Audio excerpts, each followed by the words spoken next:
If everyone could take your seats, please. The chair would like to call to order tonight's regular meeting of the CUSD 201 Board of Education, October 9th, 2018. And roll call, please. Mr. Armstrong. Here. Mrs. Charlton. Here. Mrs. Coyle. Here. Mr. Price. Here. Mr. Rudy. Here. Mr. Strohmeyer. Ms. Wilson. Here. Thank you. If we could stand for the Pledge of Allegiance. Pledge allegiance to the flag of the United States of America and to the republic for which it stands, one nation, under God, indivisible, with liberty and justice for all.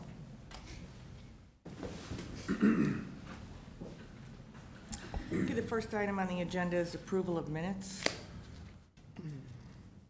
The chair will entertain a motion to approve the minutes of the September 25th, 2018 regular meeting of the Board of Education as presented. So moved. Second. All in favor? Aye. Any opposed? Okay, motion carried. The chair will entertain a motion to approve the minutes of the closed session of the September 25th, 2018 regular meeting of the Board of Education as presented. So moved. Second. All in favor? Aye. Any opposed? Motion carried. Okay, are there any public comments? Okay, we'll move on to the consent agenda. The chair will entertain a motion to approve the consent agenda as presented. Number 1, personnel recommendations. Employment of support staff, Jeffrey Whitburn, full-time evening custodian, Westmont High School. 2, approval of donation. And roll call, please. So moved. I'm sorry. So moved. Second. Roll call, please. Ms. Wilson. Yes. Mr. Armstrong. Yes. Mrs. Coyle. Yes. Mr. Price. Yes. Mr. Rudy. Yes. Mrs. Charlton. Yes. Thank you. Motion carries. Okay, the first item for discussion. Marie, just one quick thing. Item number 3 on discussion. Could we pull that till after close? That was kind of put on as a late addition. I would like to just have a brief Yes, conversation about it. yes, Okay, sure. thank you. I was actually going to do that anyway. Okay, the first item for discussion, presentation of monthly financial statements. The August financial statements are attached for your review. The district received $124,000 from the state this month. There's $224,000 of fiscal year 18 payments still vouchered that we haven't received yet. And that's really for the majority of fourth quarter mandated categoricals and then some remaining grant payments. There are no FY19 payments vouchered yet that are waiting to be paid.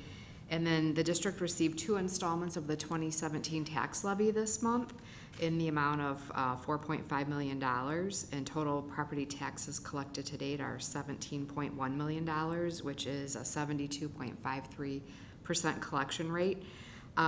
This is significantly different than what we have seen in the past, making life very interesting. But typically we receive 1 small distribution in August. This month we received a small distribution of about $396,000 and then a large distribution of $4.1 million. Usually that 4.1 wouldn't have hit until September 1st or right around there. So anyway, the prior 2 years, our collection rate was 53.07 and 53.45 versus 72.53 this month. So, we're about, 25% ahead of schedule at this point. In the ed funds, our revenues are well above the average, and that's because of this very large distribution of taxes that was earlier than expected. We received $4,000 of FY18 payments, and $120,000 of evidence-based funding revenue. And there's $104,000 of FY18 payments that are vouchered that we still haven't received yet. In the O&M fund, revenues are well above the averages, and again, that's because of that large property tax distribution this month that wasn't consistent with prior years. Same with the transportation fund, and there are about $120,000 of FY18 payments that are vouchered that we still haven't received yet. And then as far as expenditures go, in the education fund, they're slightly below the prior year average, but still where they should be at this time in the year. And in the O&M fund, they vary, again, year to year, depending upon what summer projects we have. The O&M fund is 11.82% spent to date, and it was 10.9% spent to date last year. And then transportation always varies from year to year, and we really haven't received any invoices yet as of the end of August for the transportation fund. So those should be being paid some in September, and then obviously should be getting caught up in October with receipt of those bills. And then again, so our investments were rather large this month. $21 million are invested. And then the other reports, activity funds are they are in fund balance. Does anybody have questions? No. Okay, thank you. Okay, the next item on the agenda is PLC update.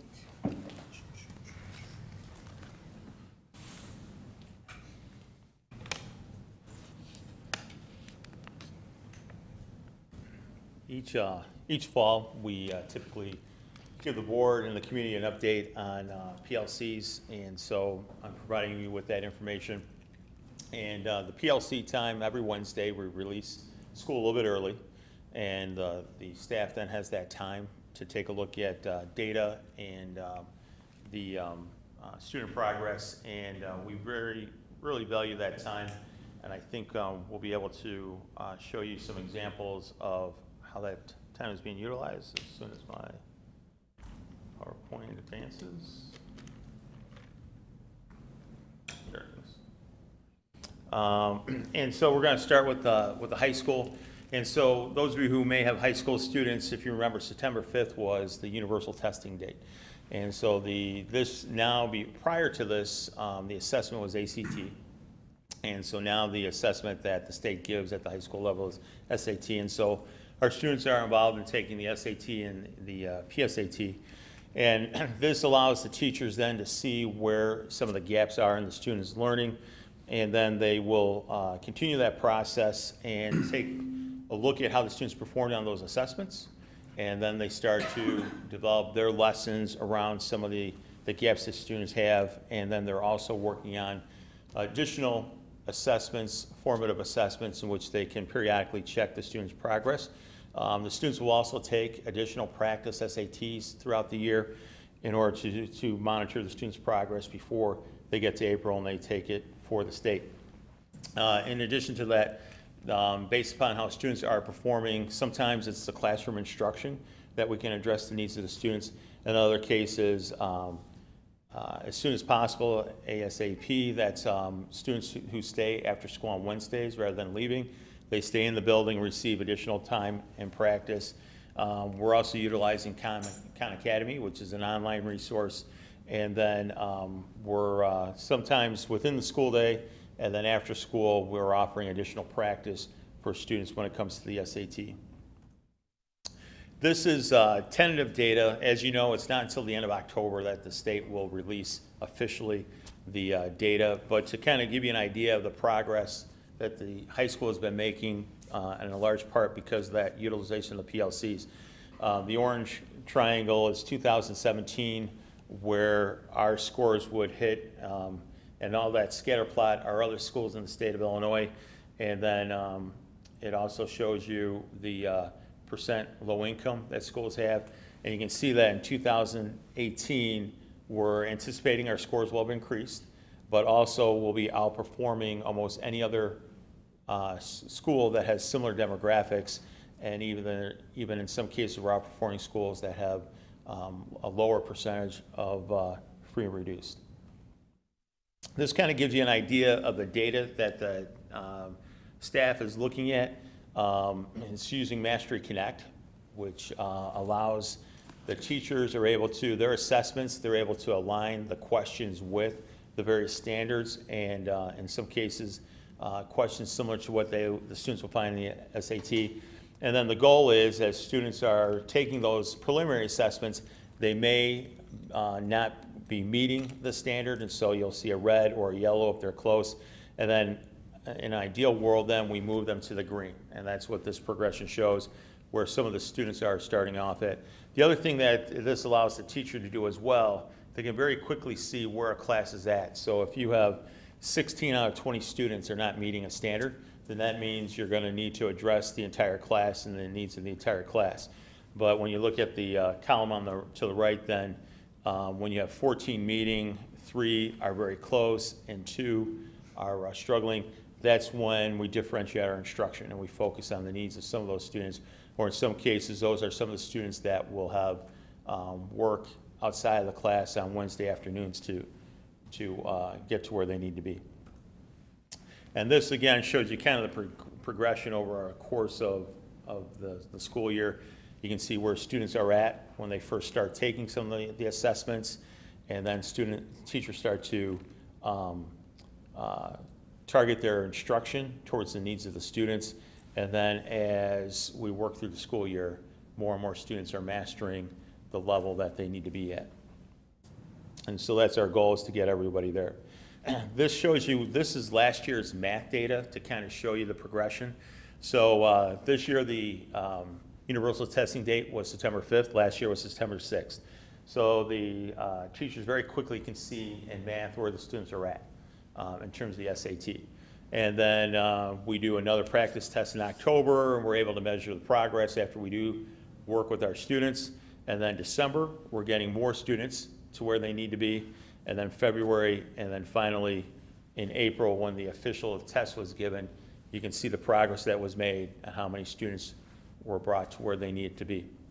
And so that's the process we're using on all the various classrooms. And so that kind of tells you how they're utilizing the PLC time.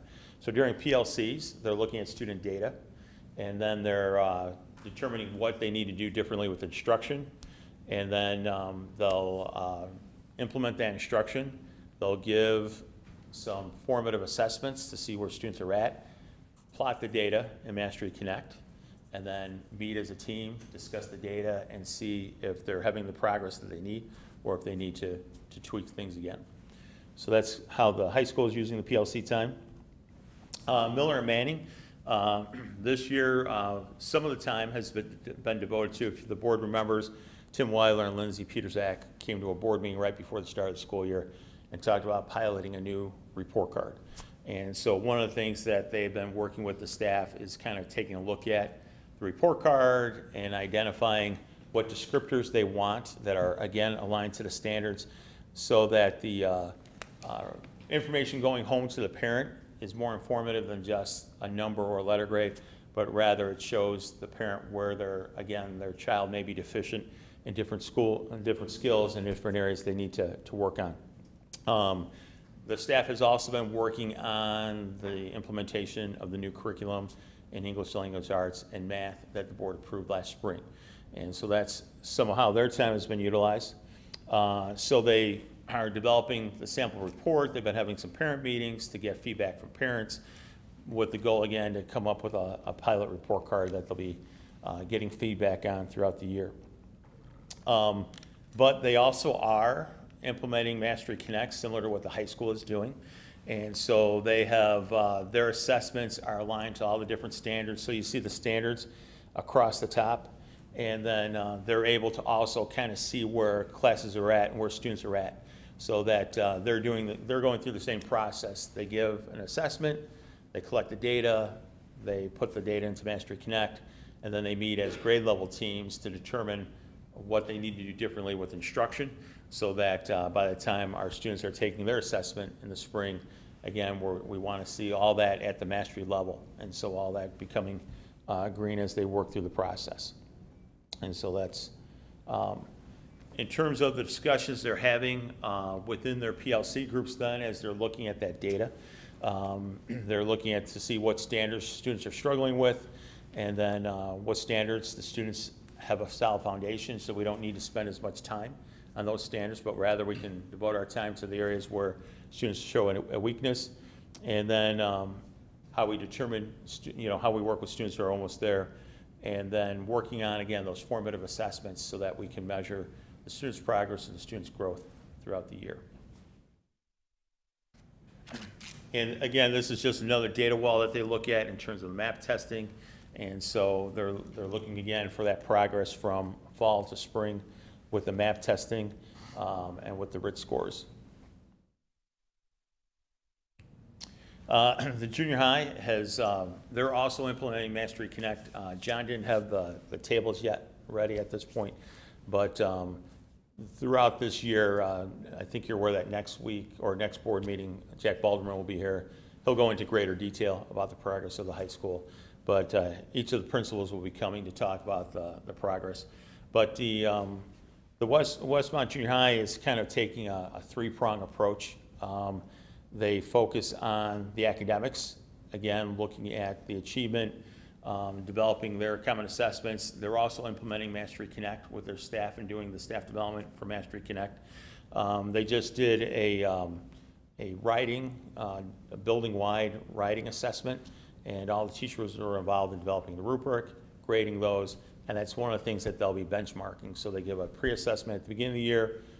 Again, through all the teachers, regardless of what subject area they teach, they focus some of their time on writing and developing good writers. And then they'll give, periodically they'll give another assessment and then check their progress. They're also working on the culture of the building and then the social emotional learning. And so they're working on those three aspects. And then John is also looking at Schools to Watch. Schools to Watch is a way to measure progress for middle schools. It's there's certain expectations that the junior high has to meet, but then it's an outside group that comes in and kind of checks to see the progress of the junior high and seeing if they meet the standards. And John will be providing more information on that. And again, as I mentioned, they're focusing on the social emotional side and Hope for the Day, which basically, the message there is that it's okay not to be okay. So when maybe things aren't going 100% great, and it's not just the students, but also the adults in the building, that's okay. And that's when you reach out and you talk to people, and you talk to other adults, other students, and it's to, again, help the social emotional learning and improve the overall student life for our students. So that's kind of a brief overview of some of the things we're doing with our PLCs. It's definitely time that's utilized to a great deal. And again, when you see the data, especially also from the junior high, the math and the science scores are amazing at what we're seeing from the junior high. And again, outpacing other schools in the area. And so we'll be able to, unfortunately, we can't show that to you until the state lifts their embargo on the data, but once we're able to, we'll be sharing that data with you. Kevin, have we been using this for more than this year, Mastery Connect? Mastery Connect has been utilized by the high school for a couple of years. They've been utilizing it, and this I believe is the second year for the junior high, and the elementary level is really embracing it this year. Okay. I'm sorry, Joel, did you? No, go ahead. I'm happy that you're showing this to us. This is nice to see because, you know, those of us that are in the education world, we hear that, but to see something like this, like student by student, where the progress is going and what areas specifically need to focus on, that's very interesting. And it kind of, we know there's processes, but to see something like this, it's helpful, but it's extremely helpful for the teachers when they talk about at the PLCs, Right. Specifically where to go, not just, you know, trying to have to figure it out. This is very interesting, interesting graphs and charts. Mm-hmm. So thank you for showing that to us. You said Jack was going to come and talk more about Mastery Connect? Right. Okay. Right. Can he give us a little more insight into what it looks like at the student level? Sure. As far as the type of assessment? Is it given to all students at one time? Is it incorporated into regular weekly tests or quizzes or that sort of thing? Or how is it implemented at the student level? Sure. And then how the data makes it onto these charts? Or is this kind of a package type of software program that helps with the assessment process? Right. And Jack will speak to that. It's a little bit of all that. Some of the assessments, all Like, for instance, all the juniors are taking the SAT assessment, and periodically they take another practice assessment. Some of the assessments are by department or grade level, and they can either be teacher generated or they can be part of the curriculum that we've implemented. And then in some cases you can Scantron questions, and that'll populate the data into Mastery Connect, or it can be hand entered into it as well. And then you determine what is that mastery level, what's that almost there, what's that needs additional support, and so that it very quickly then can show you where the kids are at. Okay. Kevin, do you feel like there is adequate time spent in PLC throughout the levels, but especially in the elementary levels? I guess you can always use more time, but I think having that block of time every week, I think that it is meeting our needs, and it has really enhanced what our teachers are able to do for our students. Great, thank you. Thank you.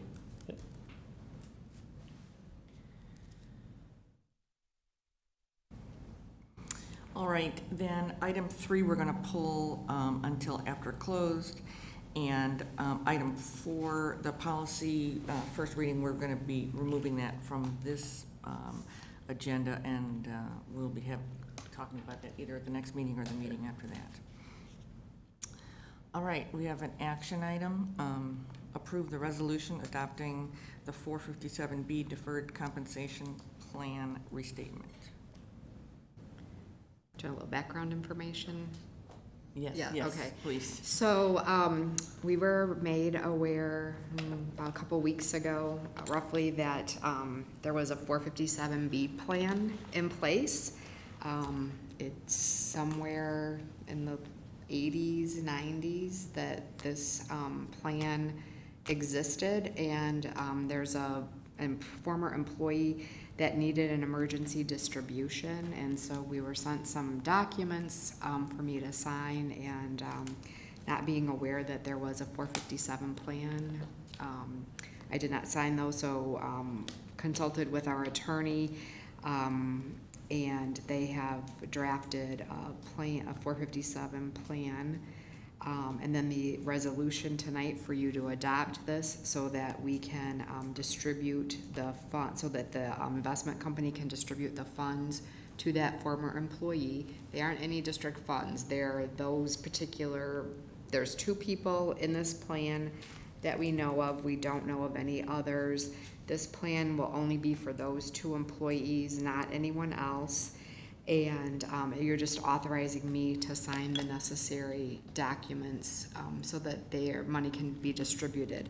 So that person is receiving, taking their normal distributions that they have to, required by age, but then this is an emergency distribution that they're needing.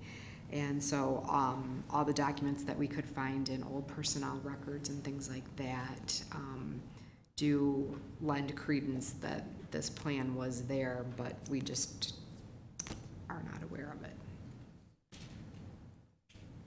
Okay. The chair will entertain a motion to approve the resolution adopting the 457B deferred compensation plan restatement as presented. So moved. Second. And roll call, please. Mr. Armstrong, Yes. Mrs. Coyle, Yes. Mr. Price, Yes. Mr. Rudy, Yes. Ms. Wilson, Yes.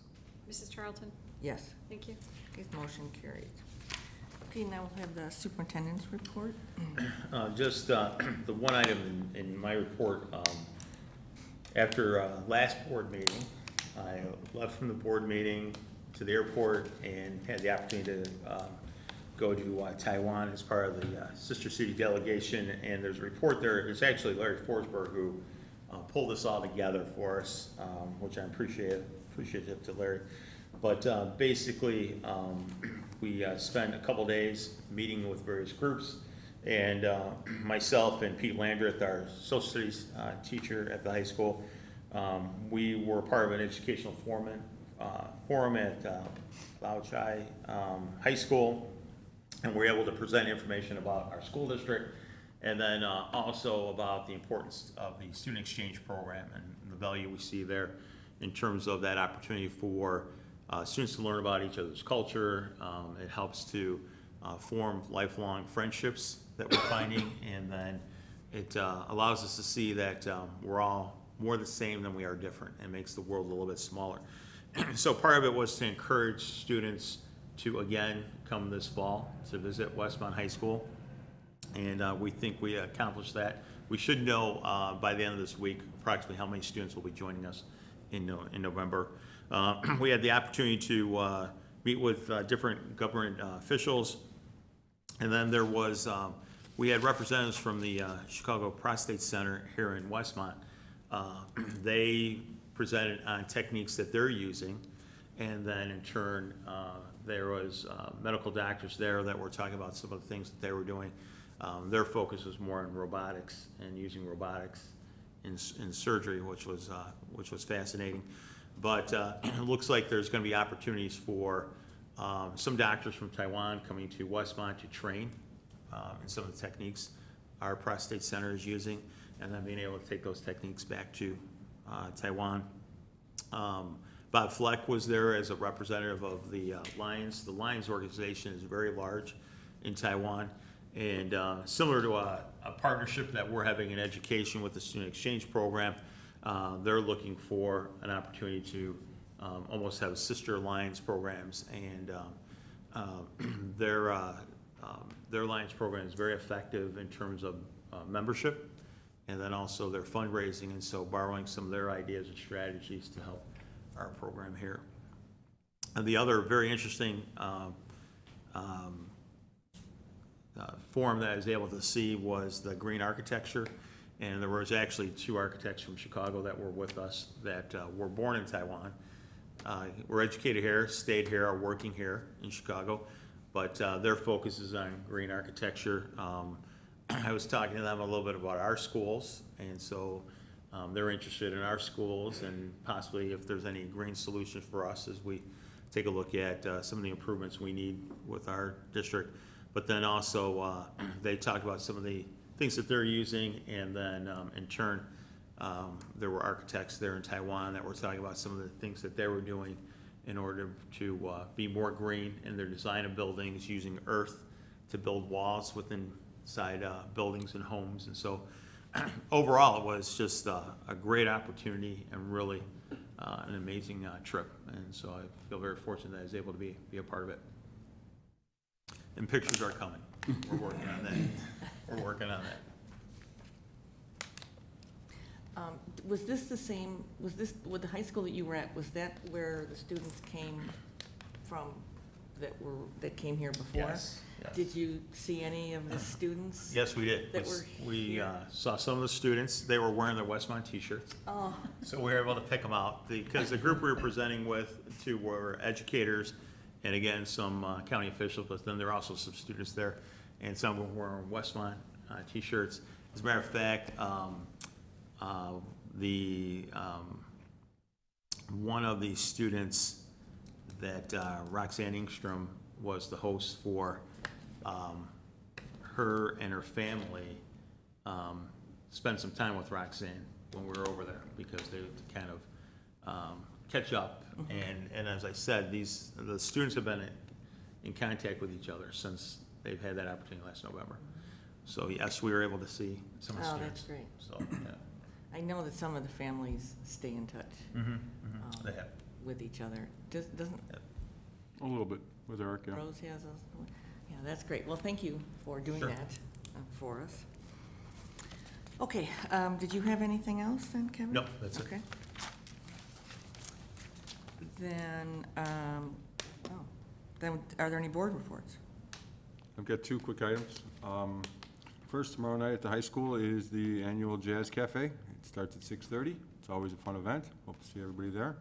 And then on Saturday, the marching band is actually going to be performing their halftime show at North Central College during their halftime. So Anybody has seen it. I don't know if the droid with the ghost is gonna be there, but we'll see. We'll see. So, congrats. I think that's a great opportunity for the kids, so. That's Saturday? That's This this Saturday. I think it's at 5:30, but I double-checked the start of the football game. Okay, great. I have two things. One is that this week, on Thursday, is the Volley for the Cure for the high school, and they do this every year, very successful, and the donations for breast cancer. And even if you cannot make the game, they will take donations if you are so interested. And then I do have to say congratulations to our boys golf team. For the first time in Westmont history, our boys golf team went to sectionals. They were in regionals, and then they went to sectionals, and they did very, very well. They came in, I think, 8th, and one of the young men missed going to state by 1 stroke. So, but kudos to them for that, for their representing Westmont that way. Okay, are there any other board reports? Yeah, Oh, sorry, go ahead. go ahead, Joel. Oh, okay. Just quickly, I have attended 2, and there's 2 more SACID meetings this month. We are interviewing for a new executive director, so that process is moving along, and it's hoped the cooperative will be able to bring somebody in and transition, together with Dr. Volpe before he leaves at the end of next year, and that somebody will be able to kind of work side by side to get to know our 18-member district cooperative. So that process is moving forward, and it's on schedule. So. That's great. Laura? I wanted to just mention that I had the chance to attend the standards-based grading workshop that Miller and Manning hosted together. It was a really wonderful example of the great collaboration between those 2 schools. And I just wanted to congratulate Mr. Weiler, Ms. Peterzak, and Ms. Wozak for that great workshop with all the parents involved. Okay. All right. Are there any public comments? All right, future meetings and events, the Jazz Cafe, that is tomorrow at 6:30 at Westmont High School. Then the preschool screening is October 11th, 2018, and that is by appointment only, so please call the district office if you have an interest in that. The Volley for the Cure at the Westmont High School on Thursday, October 11th at 5 o'clock. The Miller Math and Game Night at Miller Elementary on October 15th at 5:30. The Choir Marching Band Fall Concert at Westmont High School is October 18th at 7 o'clock. And the next school board meeting will be October 23rd, 7 o'clock here at Westmont Village Hall. The chair will entertain a motion to enter closed session for the purpose of discussing personnel issues, student discipline, and the superintendent's evaluation. So moved. Second. Roll call, please. Mrs. Coyle? Yes. Mr. Price? Yes. Mr. Rudy? Yes. Ms. Wilson? Yes. Mr. Armstrong? Yes. Mrs. Charlton? Yes. And we will have a vote after closed.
once I see it come up here. So. Okay, we are back from closed session, and we have 2 items to discuss. We are going back to the discussion item on the agenda, and that's the follow-up on the request to discuss grade level centers. And so what we're going to do is Laura Coyle, one of the board members, has to ask to put something on the agenda. So we are going to have a very preliminary discussion about that tonight, and then follow up in the future. Yeah, so thank you.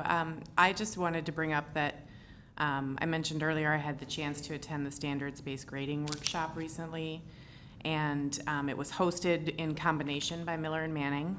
It was a really great workshop, really good participation. The principals did a great job.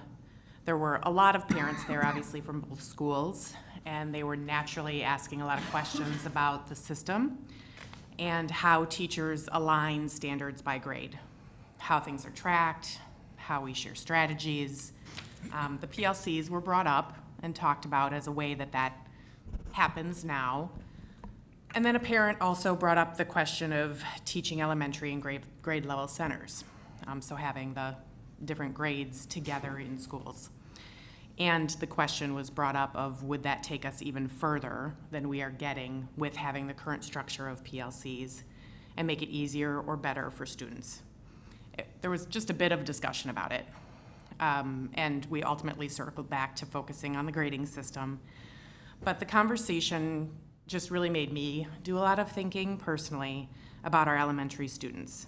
And, you know, I want to say for the record, I think we have a wonderful elementary program. We're doing really well. The collaboration is improving amongst the 2 schools, especially under the current leadership. They're doing awesome. The question that I see is not, are we doing well, but could we be doing even better? And over the past year or so, at least in my experience, I have a child in the elementary system, grade level centers do come up with some frequency amongst the parent conversations. And essentially, it's always asking the question of, would it be better? And so that's come up in regards to students being even more prepared for junior high more evenly, social emotional learning and development. Could it help address class size and enrollment issues? I know that's come up even here.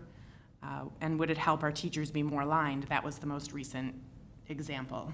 So I don't have answers to those questions. I don't know whether grade level centers would make those things better, but I would like to know. I'm curious about it, and I would like to ask that we as a board discuss it and see if there's something we can do to get more informed. Okay, does anybody want to say anything about this tonight? We can definitely have, we will also add this to the agenda for the next meeting, but did anybody want to? Well, I guess I would just throw it out there that I know that it's not this particular board that had studied this topic, but it has been studied by the school board and ad nauseum, actually. So there's probably a lot of documentation that the superintendent could provide to you, Laura, so that you can see it. I remember we sat on that committee for 4 or 5 months discussing this same topic. So there's definitely information available. There is. I'm not going to reveal what the information says. I'll let you make your own decisions based on it. But I mean, we have talked about it a lot at the board table. It was a major topic just a few years ago. So the information is out there. Yeah, and I appreciate that, Gary. I have looked at the information. I'm aware of what it says. I personally believe that the district has evolved even in that time since it was reviewed, and I think it warrants a second look. I think I would like a little more information. I was on a panel several years ago, so the grade centers, it does pop up every couple of years. If I could get a little more information on it, so I could be a little bit more educated on it. I'm sure it's not quite the same as it was when I was on a panel quite a few years ago. I think, you know, in some ways we have to get, you know, we have to take the temperature of our school community. We need to know Particularly the elementary staff and possibly junior high staff, because that would be flowing into the junior high, obviously.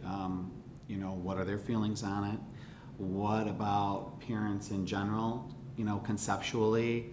Because if we did a survey and you got adequate participation in a survey or something, and you got 90% of the people are not interested, then I don't even think we would, you know, move forward other than some preliminary discussion. I mean, you have to have some level of education before you have the survey, and then you know, you would have some sort of survey as a barometer of is this something that the school community wants. Yeah. And I think that's, you know, I don't have kids in elementary anymore, so I don't hear a lot of the elementary conversations that go on. So you know, I'm open to revisiting the topic, but I don't want to get bogged down in it either. If it's, you know, if we feel we've done, if we do some sort of presentation, we need a strategy to present it to the community or present it to our school community, and then weigh, you know, what direction our school community or how much interest they have in it. I think that's probably where I would lean at this point. I mean, I have some personal opinions on it, but you know, I don't think it's from right at that point where I need to even share those, you know, at this point. But I think, how do you gauge, and how do you educate, and how do you gauge? And I think that would be the starting point of, you know, determining whether we're going to go any further with it or not.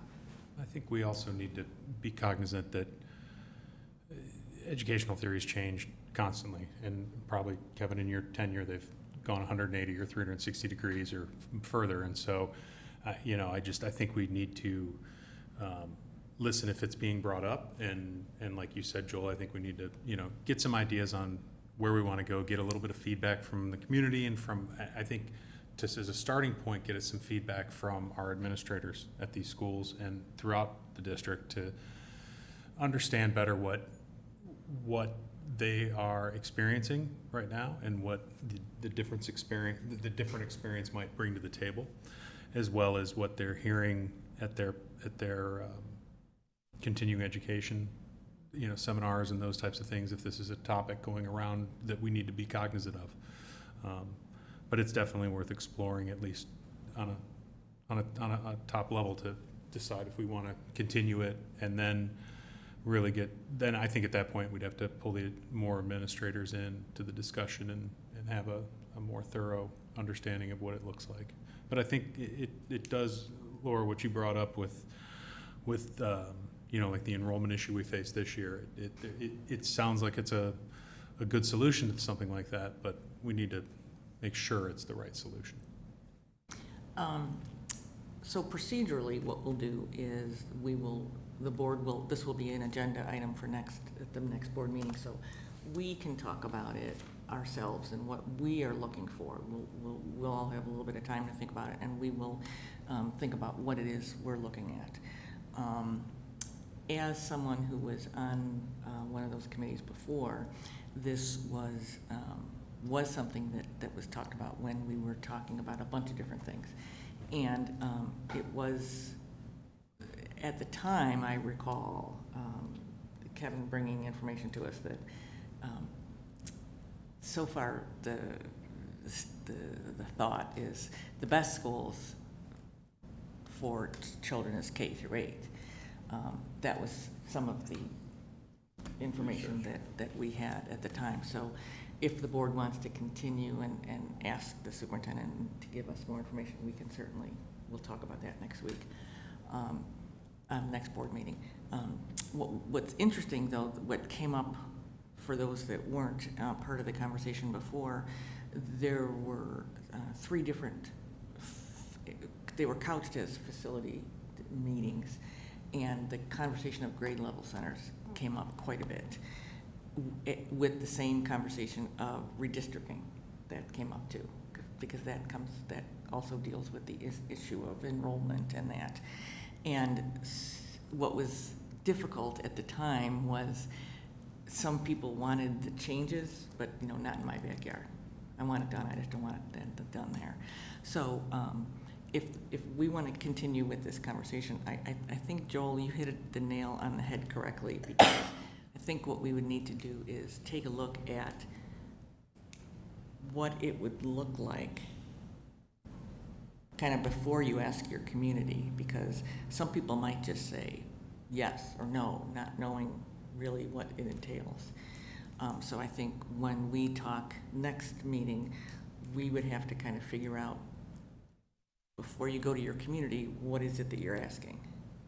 So if that became a thing, because I don't know that everybody has, thought through the whole thing, because there's costs and there's different things, so. So can I back up this idea? And I know sometimes, or in the past, Kevin, we have had a board workshop with the building administrators, and I'm almost wondering if that might be kind of the thing we should do first, before we start discussing it at the board table, like this is gonna happen or not happen, or, sharing our own personal opinions, that we take some time to discuss with the educators, possibly some teacher representatives from the buildings, possibly the elementary, well, certainly the elementary administrators, junior high, probably administrators, and have some sort of mini workshop like we have had in the past to kind of discuss current thoughts on this, because it may not be what was presented 3 or 4 years ago.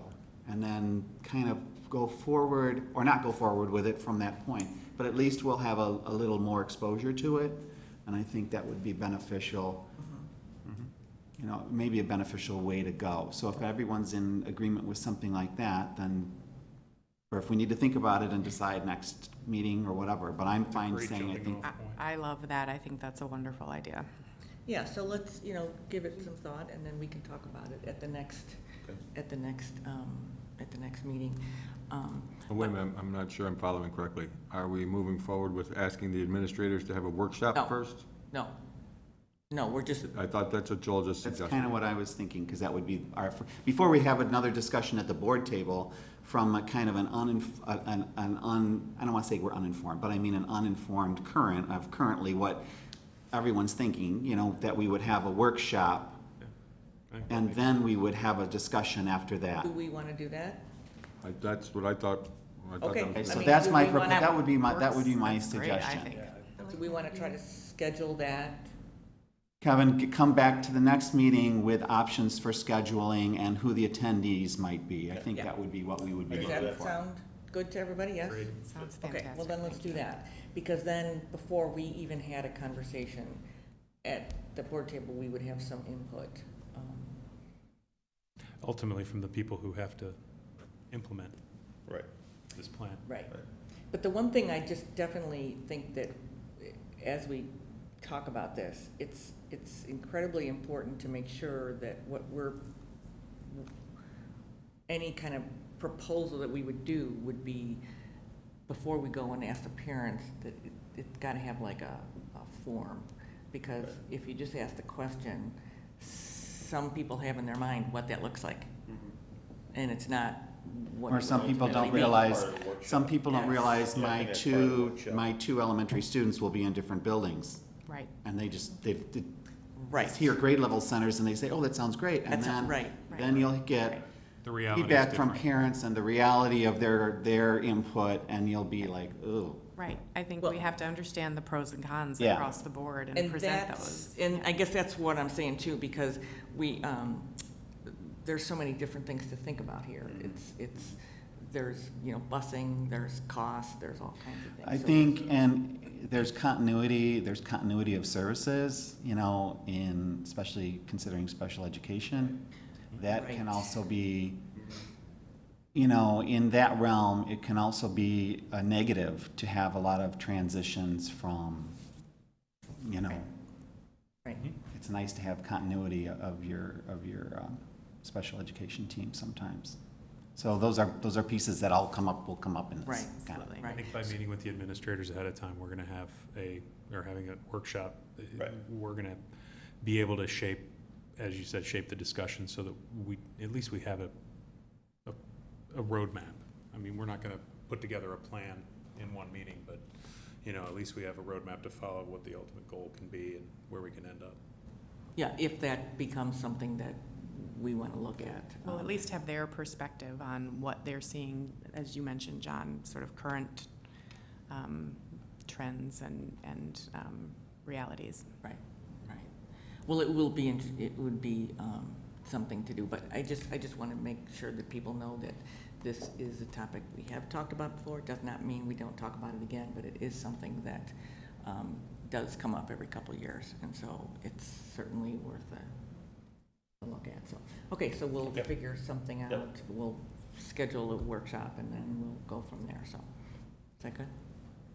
Okay, great. Then we have one action item.